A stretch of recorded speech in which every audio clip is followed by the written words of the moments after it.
और संसाधन का बड़े स्तर पर विकेंद्रीकरण हो। अब आदमी ये कह सकता है कि अगर बहुत बड़े पैमाने पर निचले स्तर पर पैसा भेजा जाए तो उसमें मुखिया, सरपंच, वार्ड सदस्य, प्रमुख वगैरह, बीडीसी वगैरह भी चोरी कर सकते हैं। बात तो ठीक है। तो दो ही तरीका है उसका। एक तो कुछ चरित्रवान, सुचिता वाले लोग चुनाव जीत कर आए। दूसरी बात कि लोकतंत्र में अगर मुखिया चोरी करेगा तो एक सीमा के आगे उसको चुनाव हारना ही हारना है। उदाहरण के तौर पर आप देख लीजिए, यहाँ पर पेयजल योजना चली, नल जल योजना। नल जल योजना का पहली बार अधिकार मैंने वार्ड सदस्यों को दिलवाया था। 2015 में जब 7 निश्चय बना तो हमने उसको विकेंद्रीकरण के तहत कि निचले स्तर पर जहां वार्ड में पानी का योजना लगना है वो अधिकार वार्ड को दिया जाए, मुखिया को उसमें जोड़ा जाए। बाद में मुखिया और सरकार की लड़ाई में मुखिया जिलों को हटा दिया गया, फिर सरकार ने उसको सही तरीके से इंप्लीमेंट भी नहीं किया, वो कहानी अलग है। उसमें बहुत लूटपाट हुआ, अफसरों ने भी चोरी की, वार्ड सदस्य भी कुछ रहे होंगे, उन्होंने भी कुछ गलती सही किया, मुखिया जी लोग भी शामिल हुए होंगे। जो भी उसमें बंदरबाट हुआ, योजना ठीक नहीं हुई। आपको हमको बिहार के नागरिक होने के नाते पता है कि वार्ड सदस्यों के माध्यम से जो नल जल योजना बनी उसमें बड़े पैमाने पर गलती हुई है। जब चुनाव हुआ इस बार वार्ड का, तो आप लोग अपने अपने गांव में देख लीजिए, 90% से ज्यादा वार्ड सदस्य चुनाव हार गए। हारे हैं कि नहीं हारे? हारे। 90% से ज्यादा। तो उन्होंने अगर गलती की तो उनका कैरियर 5 वर्ष में खत्म हो गया। लेकिन उसी वार्ड सदस्य के साथ मिलकर जो अफसर पैसा कमाया था, वो पहले जब वार्ड थे उन तब भी पैसा कमाया, आज भी है। कि पहले किसी एक प्रखंड में था, अब दूसरे प्रखंड में चला गया, ना उसका महीना कम हुआ, ना उस पर कार्रवाई हुई।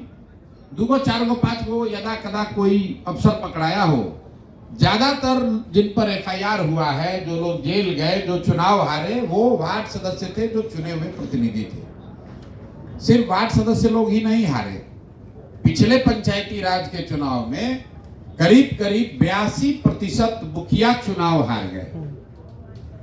क्योंकि जनता में बात हुई कि भाई ये नल जल जो लूटपाट हुआ है इसमें ये लोग भी है। आप अपने प्रखंड में जहां से आए हैं खड़ा होकर अभी याद कर लीजिए, अगर वहां पर 15 मुखिया जी लोग थे तो 2-3 गो मुखिया रिपीट हुए होंगे, बाकी सब लोग मुखिया लोग भी चुनाव हारे। ये लोकतंत्र की ताकत है। आप चोरी कीजिएगा तो जैसे ही जनता को विकल्प मिलेगा वो आपको हराएगा ही हराएगा। वो आपको पता चले चाहे न चले, ऐसा होता ही होता है। चोरी करके बहुत लंबे समय तक आप राज नहीं कर सकते। बिहार में आदमी कहता है लालू जी तो इतना चारा घोटाला में जेल गए, हुआ फिर भी उनका कुछ असर नहीं हुआ। बिल्कुल असर हुआ। लालू जी 54 में 53 एमपी बिहार झारखंड में अपने दम पर जीते थे। जब चारा घोटाला हो गया, जब नाम सामने आया, तो लालू जी का आज एमपी क्या गो है? 4 गो। और एक बार में नहीं, पिछले बार कितना था? 0। उससे पहले कितना था? 5। तो 50+ एमपी जीतने वाले लालू जी, आदमी कहता है समीकरण है MY। MY समीकरण वाले लोग बिहार छोड़कर तो गए नहीं, वो तो यहीं पर है। तो लालू जी 53 एमपी से गिरते गिरते 4-5 पर कैसे आ गए? नीतीश जी 2010 में 117 विधायक जीते थे, एनडीए 206 विधायक। आज कै गो जीते हैं? 42। एनडीए कितना जीता है? 115। आज जिसमें मोदियों का ताकत है, हिंदू मुसलमान भी है, अमित शाह भी है, संघ भी है, सब लग के भी 115 नहीं हुआ। क्यों?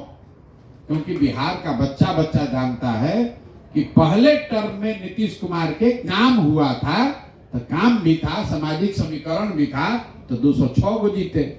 आज जब तीसरे टर्म आते आते जनता देख लिया भारी भ्रष्टाचार है, साला अफसरशाही है, कुछ काम नहीं करता है, तो सब सामाजिक समीकरण है, लालू जी का डर है, सब है, उसके बावजूद 115 सीट लाने में दम निकल गया।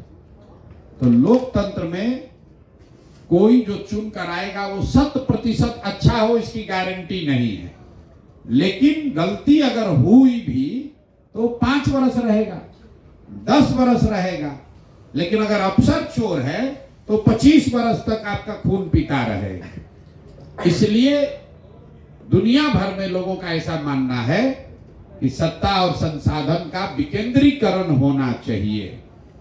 जब एक बार विकेंद्रीकरण हो जाएगा, मुखिया जी के पास पैसा गया, काम नहीं कराए, वो हारेंगे, तो अगला बार जो मुखिया जीतेगा वो थोड़ा ज्यादा सचेत होगा कि भैया हमको मुखिया ही करना है, इज्जत प्रतिष्ठा बना कर रखना है, तो हमको चोरी कम करना है। अभी भाई साहब ने कहा कि मेरी माता जी